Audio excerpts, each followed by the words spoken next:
NLEX at saka Rain or Shine. So, ito yung mga games na kung saan nagkaroon ng suporta itong si Robert Bolick. Galing doon sa mga kakampi niya. Well, given na yun. Bolick Mocon connection kasi matagal na yan magkasama. College pa lang.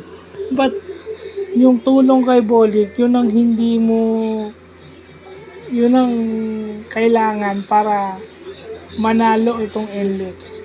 At definitely nangyari, no? Itong Torres, kapag ka gumagana ang laro nito, pag on point ang offense nito, malaki ang chance ang manalo ang NLEX. Well, Rain or Shine, miss shots, no? Pero kaya sila nakakabalik sa laro, it's because ginagamit yung kanilang full complement ng roster. Kaya kita nyo lumiliit yung lamang. Matalo ka man, hindi ka naman masyadong matatambakan o kakabahan yung kalaban mo kasi babalik ka. So lagay na lang natin sa ganun yan.